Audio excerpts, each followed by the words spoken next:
Cette rencontre a été organisée dans le cadre de l'Association africaine de l'eau. Je me présente comme vice-président pour l'Afrique de l'Ouest de l'Association africaine de l'eau. Il faut à un moment donné qu'on s'arrête, qu'on fasse une évaluation et qu'on regarde le chemin parcouru dans les problématiques d'accès à l'eau potable. Nous avons dans cette réunion la plupart des pays d'Afrique de l'Ouest. Nous avons les partenaires techniques et financiers qui investissent dans le secteur. Nous avons les États, mais nous avons surtout le secteur privé. L'objectif, c'est de réfléchir ensemble pour voir comment travailler avec l'Association africaine de l'eau, être une force de proposition pour les gouvernements africains pour que 2030, qui est demain, 2030 c'est dans 9 ans, c'est demain que l'Afrique puisse avancer dans l'atteinte des objectifs du développement durable. Je préfère qu'on parle de façon globale, on parle d'Afrique. Je pense que la première chose que nous devons tous faire, c'est faire une situation de référence. Les EMD, c'était hier, c'est dépassé. Je pense que chaque pays, et c'est à ça que nous travaillons, Association africaine de l'eau, doit avoir une situation de référence pour l'atteinte des ODD et après travailler sur la problématique, comment y arriver. Mais nous avons 2 défis majeurs. Le premier défi, je pense, qui est le plus important, c'est le défi démographique. Vous avez un continent où les populations sont multipliées par 2 tous les 25 ans. Nos États n'ont pas les moyens de financer ce gap.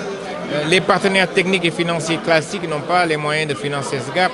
C'est pour ça justement qu'il faut une forte implication du secteur privé dans l'exécution des projets, mais également dans le financement, et mettre tout ça en cohérence pour que l'Association africaine de l'eau puisse définir des lignes d'ensemble pour l'atteinte de ces objectifs de développement durable, qui sont, comme je l'ai dit une fois encore, dans 10 ans.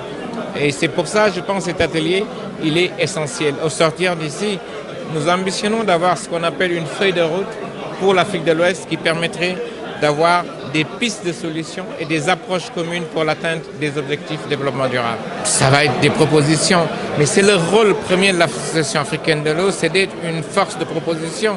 Nous allons avoir une grande réunion à Kampala, mais sur une approche beaucoup plus globale. Et notre ambition, justement, c'est que cette feuille de route soit adoptée par l'Association africaine de l'eau.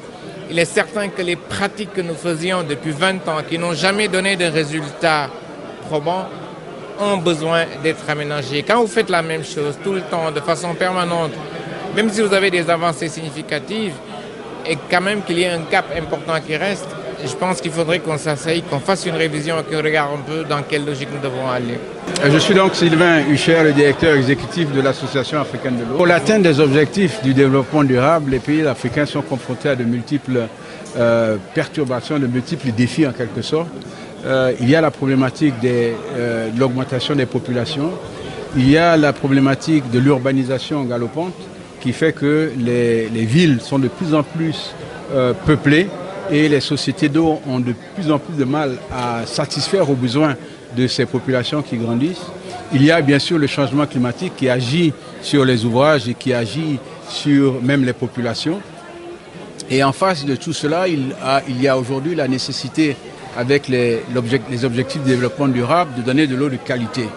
Donc vis-à-vis de tous ces défis-là, toutes ces pressions, il est nécessaire de mener des réflexions à 10 ans de l'atteinte des objectifs de développement durable pour voir quelles sont les actions qui peuvent être menées pour que l'Afrique puisse atteindre ces objectifs. Il faut des nouveaux financements, des financements innovants qui permettent aux États de mettre en place les ouvrages, de mettre en place les systèmes qui leur permettent de distribuer de l'eau à l'ensemble des populations.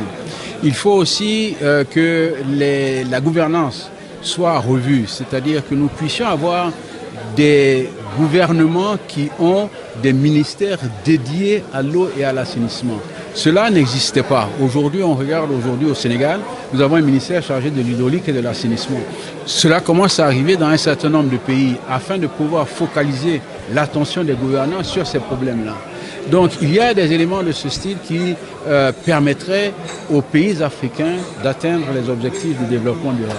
Bon, les objectifs de développement durable comme les objectifs de développement millénium qui ont été instaurés par les Nations Unies depuis 2000 sont des objectifs qui sont mis en place pour permettre aux pays, pour permettre à la planète d'atteindre un certain nombre une situation qui permettrait aux populations d'atteindre un accès total à l'eau et à l'assainissement. Maintenant, ce que les pays africains doivent faire, ce n'est pas de changer d'objectif, mais c'est de se mettre ensemble et voir dans quelle mesure on pourrait nous accélérer ce processus. On était allé un peu de manière éparse lorsqu'il s'agissait des OMD, lorsqu'il s'agissait des objectifs qui ont démarré en 2000 jusqu'en 2015. Aujourd'hui, dans le nouvel élan, dans le nouveau processus d'objectifs mis en place, l'Afrique se tient beaucoup plus les coudes et se réunit le plus souvent pour réfléchir sur comment, globalement et ensemble, mettre en place les dispositions pour atteindre ces objectifs-là, qui aujourd'hui, comme je le disais tout à l'heure, sont beaucoup plus contraignantes que les objectifs de 2000. Bon, quels sont les pays qui sont plus en avant? Il y a des pays qui ont beaucoup travaillé, dépendamment de la thématique. Ça peut être l'eau potable, ça peut être l'assainissement. Mais il faut que je le dise aujourd'hui, en matière d'assainissement, le Sénégal est très en avance par rapport à de nombreux pays. Et nous, au sein de notre organisation, nous utilisons beaucoup le Sénégal comme mentor pour appuyer le renforcement des capacités dans les différents autres pays. Dans la zone ouest africaine.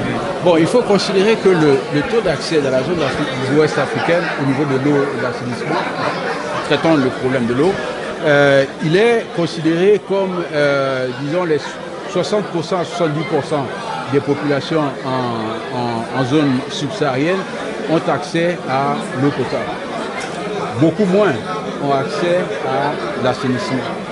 Et il est important aujourd'hui, à partir de cette initiative qui a été mise en place par la Direction générale de l'ONAS en tant que vice-président de l'Association africaine de l'eau en charge de l'Afrique de l'Ouest, il est important qu'une de telles initiatives soient mises en place pour que la réflexion soit menée.